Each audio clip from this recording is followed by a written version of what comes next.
You is good, yo. It's your boy Ty back here with another video, and in this video today, I'm going to be going over the top 10 budget players in NBA 2K22 MyTEAM. Budget value, basically the same thing for this video. So, for example, the number 8 player on my list might be better than the number 1 player. The number 4 player is definitely better than the guy who's at number 1 and number 2. But number 1 and 2 are cheaper, so, I mean, that's just kind of how this is going to work, specific for their MT value. Now, again, I try to keep these guys below 25,000 MT. I think it's pretty easy to get a decent amount of MT right now. So 25,000 MT, I would consider a budget card. Now, before I dive any further into this video today, if you are new to my channel and have not yet, make sure to smash that subscribe button as we're on the road to 90,000 subscribers. Coming in here at number 10, we're going to plug in a point guard, not Bob Cousy, Bob Sura. Look, guys. Diamond Bob Sura is a card that I think people should not sleep on in 2K. Here's the deal with Bob Sura. Here's what you're getting, right? I ran the card on my no money spent for a while. And really what you're getting is this, okay? You're getting a point guard at 6'5", good 3-ball, great driving dunk, interior 79, good speed, lateral quickness, base 47 badges. I mean, what is wrong with Bob Sura? Maybe it's because he doesn't have, chef, doesn't have limits, doesn't have some of those badges. But what I say is this. Release maybe on the slower side of things, but it's a release that you should be able to green pretty consistently with. Combine that with really good interior. The fact that he can guard 1 through probably 3 traditional because he is 6'5" with decent enough interior. I feel like people are sleeping on Bob Sura, and guys, if you need a budget point guard, he's not my first option. But he's definitely up there for being one of my top options in all of 2K. Turning the corner to a small forward, power forward here with our next guy is the Diamond Darius Miles card. Another card that I did run on my no money spent for a decent amount of time. And when you compare him to the likes of a, let's say, LeBron James, I mean, they are pretty close. I'm not saying he's better than LeBron James because I don't think so.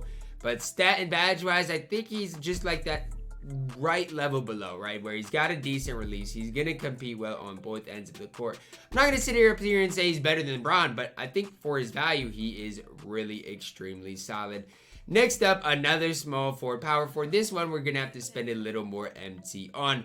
It's Pink Diamond Andrei Kirilenko. I'll be the first to say I don't run Andrei Kirilenko anymore, but his price is just slowly went down, and I don't know if it's just because we've gotten more small forward, power forwards as times went on. But you're telling me an Andrei Kirilenko for 19,000 is a guy you can get? I just think it's absolutely insane. A card that does play in the no money spent squad. 6'9", 88 3-ball, good ball handle, great defense. Speed is something I wish was a little bit higher, but outside of that, please tell me what AK could even do better on the court, because I will wait for it. I don't know what you guys could want more out of Andrei Kirilenko. The card is so complete on both ends of the court. Right after AK-47, coming in at number 7 on my list, is the Diamond Klay Thompson. And here's the deal, guys. Diamond Klay Thompson is not going to be one of those cards that is just going to like blow you away just with his stats. I mean, he's just not. You have to really use Klay Thompson to know exactly what he's going to give you. But I guarantee, if you sit on this filter for, 27,000, you're eventually going to be able to find a badged up Klay Thompson for 25,000. My Klay Thompson does have a couple extra Hall of Famers, but here's the deal. I mean, movement's good. Has a good 3-ball at a 96, 95 ball handle. Defense is pretty solid all the way around. Diamond Klay came out way before he should have. That's as easy as I can say. A Hall of Fame quick first step. You use this Diamond Klay, even compared to the new Galaxy Opal or even the new Dark Matter probably, you're not going to notice a lot of a difference. It's just that simple. You use Diamond Klay, you can compete at the highest level. I'm tired of people saying, well, I only have Diamond Klay. Diamond Klay is almost as good as the Galaxy Opal. He is really solid. Probably the most expensive player on my list, but definitely worth his spot on the list. Coming in at number 6 is the Pink Diamond LeBron James. A guy who I definitely like quite a bit. If you look at how much Bron's going for, well, he's up there a little bit. Not even the dynamics rating, because we'll never use that one. That one's not very good. But you search up here, for 25K, you are going to see the All-Star LeBron James. Right around 22,000 MT. 6'9", 250 pounds. Just like I talked about Klay Thompson. You can compare this LeBron to the best LeBron in the game, the Galaxy Opal one. You can use the two cards. You're probably objectively not going to notice much of a difference. I love LeBron James cards in 2K, whether you are on current generation. I honestly don't care. I love Bron that much that I think he is that next level good on both gens. You can use this Bron in a competitive type setting. We're going to stick to that small forward, power forward position coming in here at number 5. And we're going to plug in here Lamar Odom. You look at Lamar Odom and you compare him to LeBron James. That's what I want to do here because I feel like these cards are, I mean, all the small forward, power forwards, it's really preference.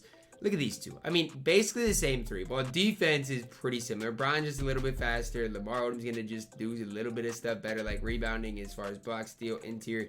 It's just a matter of preference. I mean, between these two cards, whoever you prefer, I can't hate on you no matter what. The only thing I will say is Lamar Odom's cheaper. That's why Lamar Odom's higher. If this was just a better player list, I'd probably rank LeBron James higher, but it is the best, value or budget player, and that's why I'm putting in Lamar Odom that one step ahead of King James. And coming in at number 4, Thurl Bailey is a card that I'm higher on than I probably should be. He's one of those cards that literally last week I said Thurl Bailey's done. He's never played a game for me. That didn't last too long because there's just something about it, man, and which he wins my heart over time and time again. You compare him to Lamar Odom, well, what does he do better than Lamar? Well, here's the deal. He started off, he's 6'11" with a better player amount. 3-ball basically the same, release-wise basically the same, just a little faster, a little better lateral quickness, badge-wise basically the same. LeBron, Thurl, as well as Lamar. I'd be lying to say it's not preference-based. It's really based on what your preference is. I'll take Thurl Bailey over each and every one of those cards. I needed to find a power forward center for this list, and this is the guy I settled with. Disclaimer, I have never used Pau Gasol. Here's what you're getting. 7 feet tall, 93 ball, 85 driving dunk, decent ball handle defensively, all the way around decent. Speed and lateral quickness are a little bit low, but that's it. Hall of Fame rim, interceptor, rebound chaser. Dude's got a lot that he's going to do for you. Coming in at number 2 and number 1, we got guards. At number 2, we got the shooting guard. He does play in a nobody spent squad account. It is Diamond Buddy Hield. Why is Buddy Hield so high, you might ask, when we got Klay Thompson on this list? Well, here's the deal. Buddy Hield's 3,000 MT, 2,000 MT. Klay Thompson's 25,000. Is there that much of a difference in the cards? Defensively, yes. Defensively, Klay Thompson is going to be way better than Buddy Hield. Offensively, honestly, guys, Buddy Hield's just as good, if not better than Klay. It's just that simple. I prefer Klay Thompson as an overall card, but I'm telling you guys, do not sleep on Buddy Hield. The card is so cheap. When I say so cheap, know that he really is. I mean, really 3,000 MT, 51 base badges. If you're looking for an offensive shooting guard, Buddy Hield's exactly that. Kobe based on quick dribble style. He's really the man with the plan. Coming in as my overall top budget player in NBA 2K22 MyTEAM. It's not even close. Isaac Bonga. If you do not run Bonga and you are balling on a budget, if you are no money spent and you don't have Lonzo, Cade, those types of guys, I'm just confused. Release-wise is good. Defense is good because he's 6'8". Why would you not run Bonga? That is my question to you guys. You don't even have to apply any badges for this card to be, the best budget point guard in the game. I've used Bonga the last couple of days on my no money spent, and I've had way more success than I have with Diamond Steph, than I have with Larry Hughes, than I have with Bob Sura, Steph Curry. Bonga's literally him in my team. He's the sole reason Bob Sura is not top 5 on this list, because why would you get Bob Sura when you can get Bonga?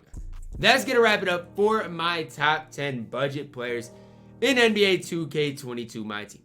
I want to know your thoughts on my list down below in the comments. Who did I leave out? Because, I made this list. I'm guessing I for sure left some players out. I want to know who I left out that you guys might have had on this list. Drop a like on the video. Subscribe if you are new. And as always, man, I love you guys. And have a blessed day.